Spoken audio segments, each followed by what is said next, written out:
Okay, so this is what we're working with. It's on the side of the bike, as it is right here, big gap. This is a starter clutch. It's got a little chain on it, and I was told that you can take the chain off and pull it through. I just don't see how that's possible. Service manual wants you to take the bottom end out.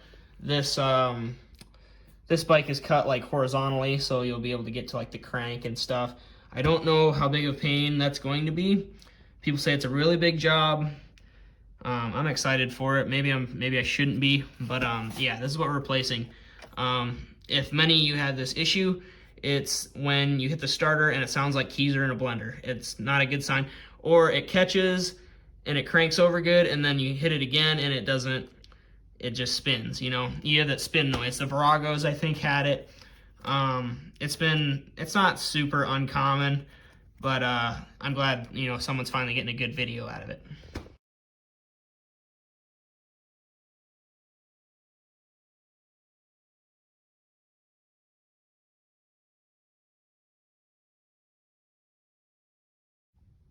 All right, so step one, got the oil pan thing off, right? Gasket looks okay, maybe not actually. That's okay. We'll just get a new one, or, you know, put RTV on it, don't matter. What we're looking at here, underneath your oil pan, it looks like you got your, let's say that's the, I think it's the output shaft of your transmission, your shift drum, oil screen thing. I don't know what this thing is yet, but I gotta dig deeper. But step one, get that off, I think. Okay, never mind this. This is, you know, for your other side of your crankshaft. I was doing that earlier when I tried to get to the starter clutch, so never mind what this thing is. I'll tell you later. This, your oil pan, you should have 13 bolts, okay? 1, 2, 3, 4, 5, you know, whatever. You guys can count.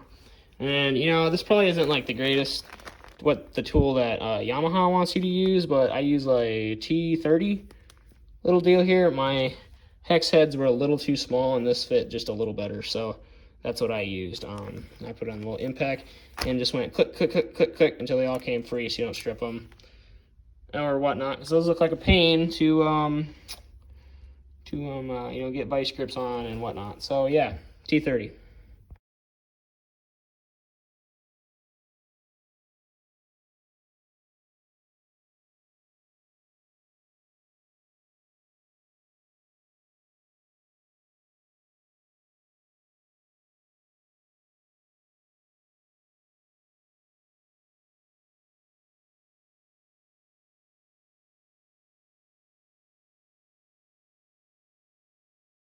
Okay, run into some trouble already.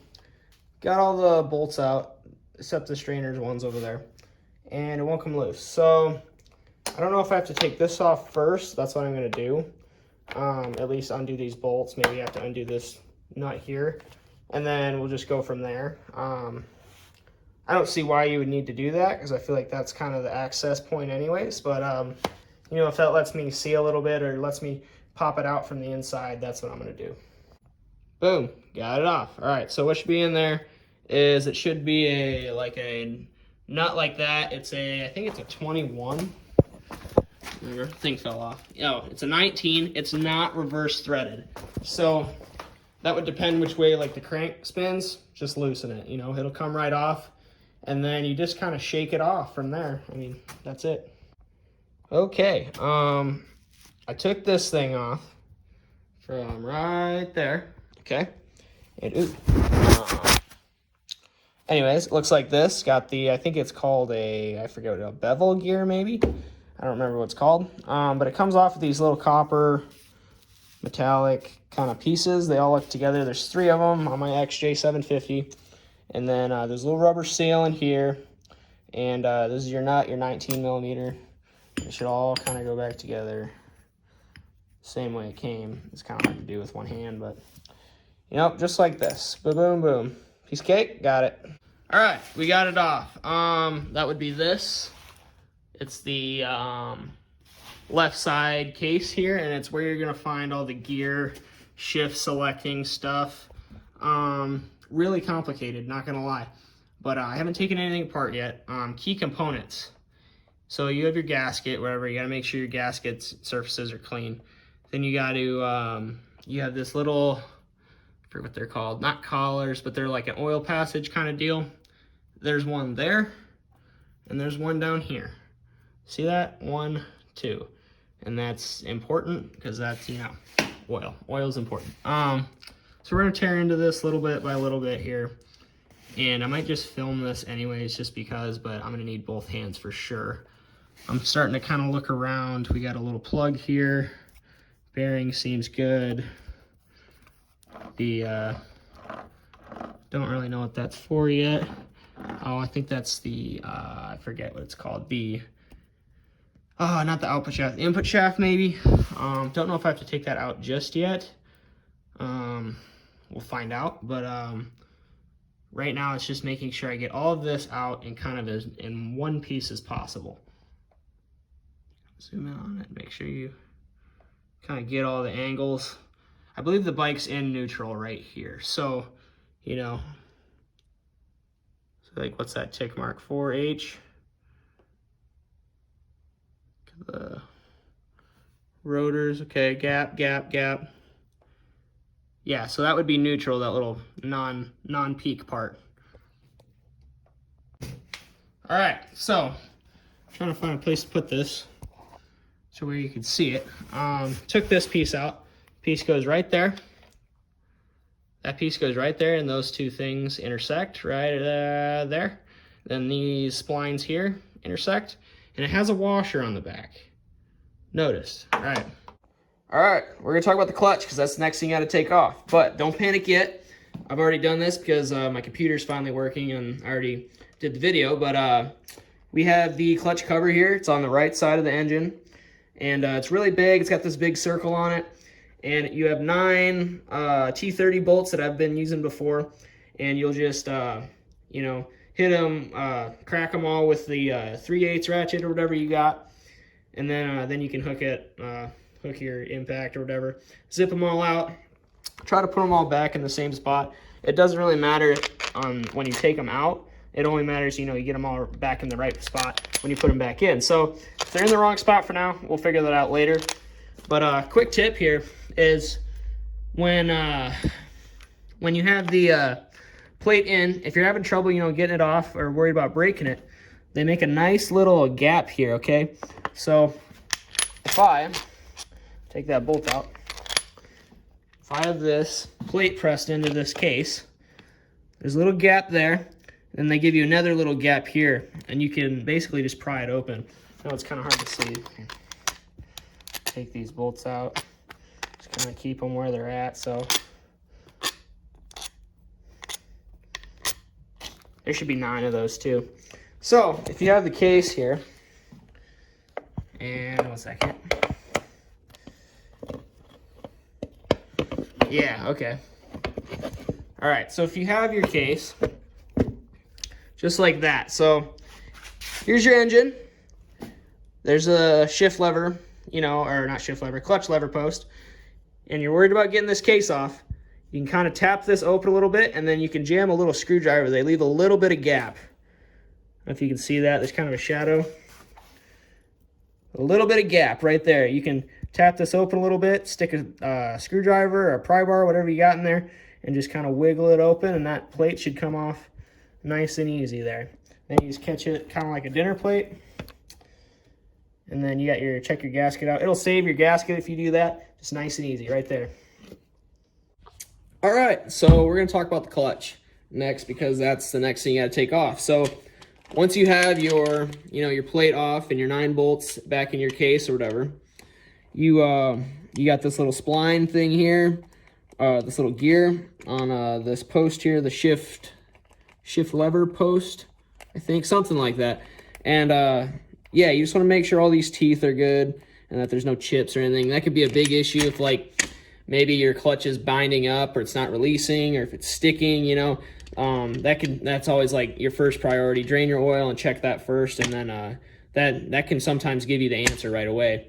And I'll explain that more. I want to say that the whole assembly of the build, this part 2, will be much more thorough. I'm trying to make this for all levels of experiences, even if you're a 20-year mechanic that, you know, is trying to do it or just needs help, you know, figuring out what order parts go in, or if have never even touched a bike before, if you want to get into bikes. I'm trying to make it easy to teach and easy to learn if you've never even touched a motorcycle or seen a motorcycle, the internals of one. So yeah, I apologize, if I, don't get a word right, or, maybe say the wrong term or say like a dumbed down term.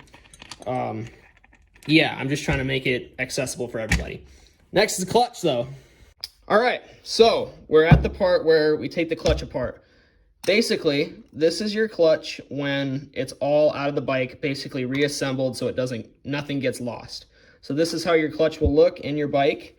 And yeah, so when I was talking about this post earlier, the post on that gear will line up with these splines. I forget what this is called. I think it's I forget what it's called. It's like a pressure plate, push rod thing. You'll find it online. I'll leave a diagram up. And then, but before we learn that, we have to learn about the oil pump, because the oil pump is the last, well, not the last thing, but is the first thing that goes into your engine when you're reassembling this. So I'm going to do this backwards, basically. So if you follow along, you should be able to, get this clutch out the same way I put it back in. So what we're going to do is, important about this oil pump is you have this sprocket and this sleeve, and then there's also a little bearing in there. And the sleeve's going to go in there like that, and the sprocket is going to go into the post just like this. Just get it on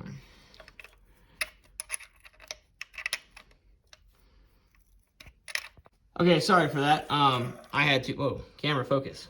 Okay, sorry for that. I had to get the sleeve on the clutch post, and it was, you needed two hands for it basically, so I had to set my phone down. But, put the sleeve on, the bearing over the sleeve, and then you put the sprocket with the sprocket facing into the engine. And what that does is you're gonna have your oil pump with the, I'm gonna call it a timing chain because that's kind of what it looks like. It will go on the sprocket right through this hole here at the bottom of your oil pan. And if you can see the sprocket there, it's gonna run a chain down, and then your oil pump's gonna sit somewhere in this vicinity, and it's gonna hook onto this other one. So chain, oil pump, bolts should line right up, can't really screw it up, and that's why that is. Now, what's important about your oil pump sprocket here on your clutch is you have these little tabs. And these tabs are important because these tabs will go into the back of your very outer clutch hub. And you'll see that when I take this all down, there is 4 slots for them to fit into. There's only 2 tabs, so they only have to fit in 2 of the 4. And they'll just be 180 degrees from each other. And, if you can't fit your clutch in, or if it's not going in very smoothly, always check and see if you can spin this, because these might just not be in their groove. So you just slide them into the groove, clutch should slide in, and it'll work great. All right, so now we get to the clutch. So first line of business is when this clutch is in your engine. First thing you're gonna do is, this is a 10mm bolt, there's 5 of them here. I would take your 3/8 ratchet, if you had one, or whatever ratchet size you got. Try and crack them first, because if you just hit them with the impact right away, sometimes the heads will shear off. Then you got to get that the rest of the bolt out of the the inner clutch hub. So crack them first. It's a 10mm. Pull them out.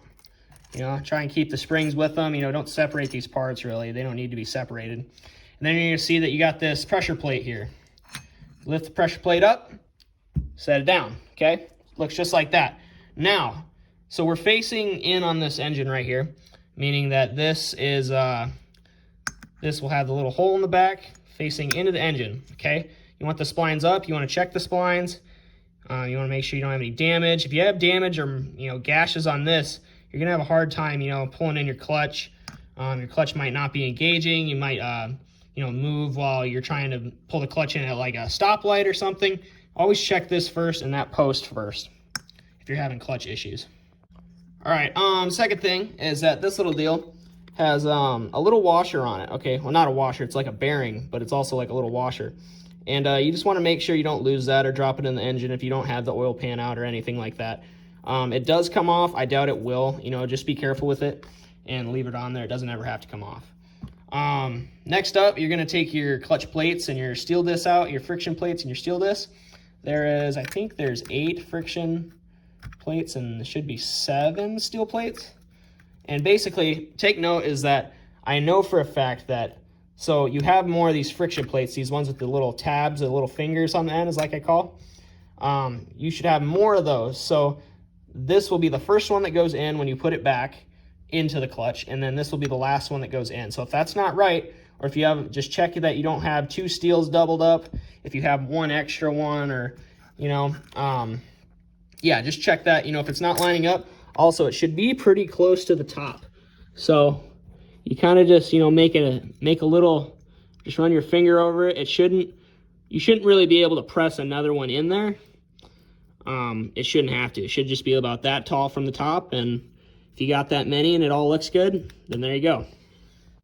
All right, so basically once you take them all out, take all your friction discs, steel plates out, I noticed I had 8 of them. I had 8 friction plates and then 7 steelies here.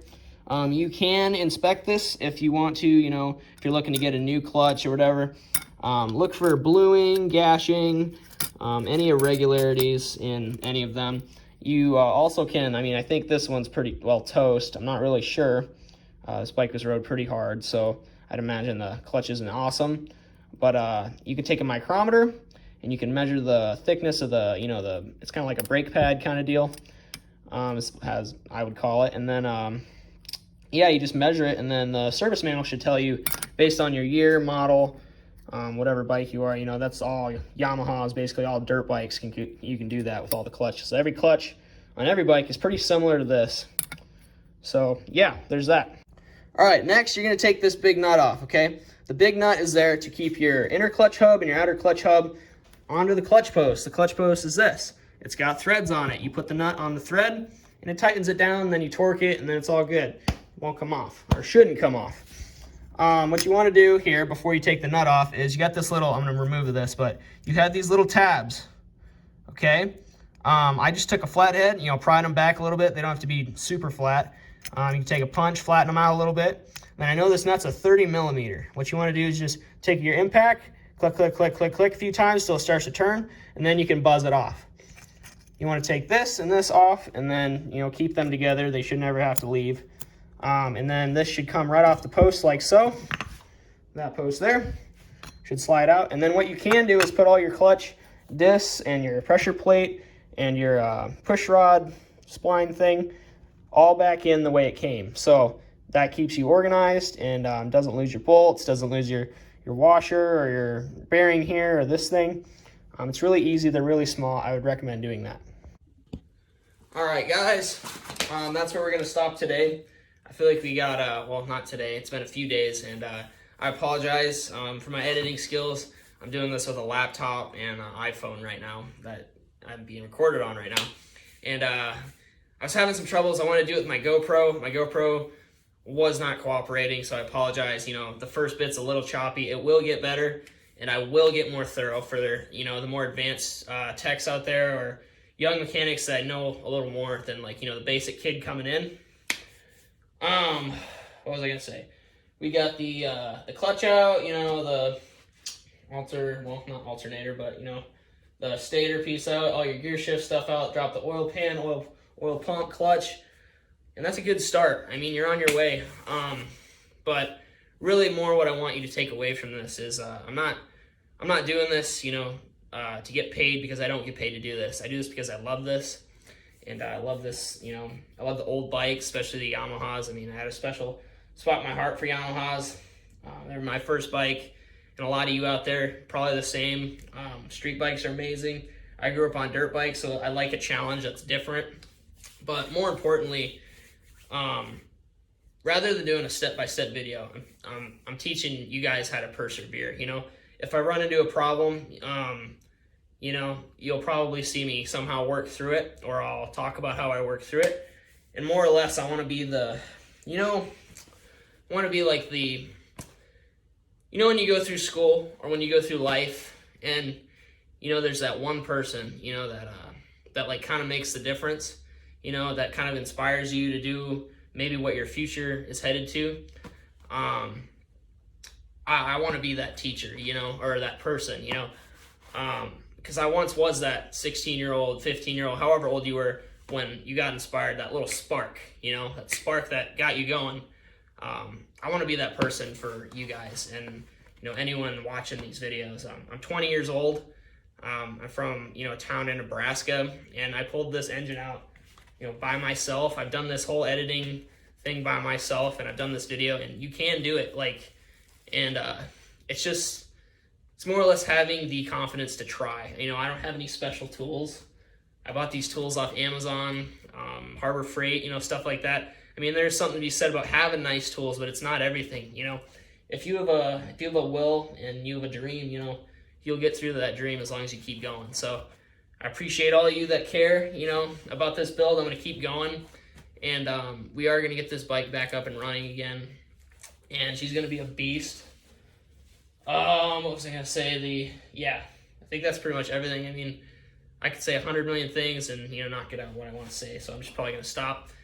Thank you for watching. If you have questions, put them in the, my public speaking sucks, but they put it in the comment section in the YouTube, because it will be on my YouTube, and I will have a Instagram up within a week or two. I don't know if I want to call it Moan's Labs or Moan's Builds just yet, but Moan is my last name if you need an explanation, M-O-A-N. And just thank you for everything. If I know a lot of people waited for this video because, you know, it's a pretty common bike, it's a pretty common issue, and there wasn't a very good video on it, so I thought, why not make one, you know? All right, thank you guys, appreciate you.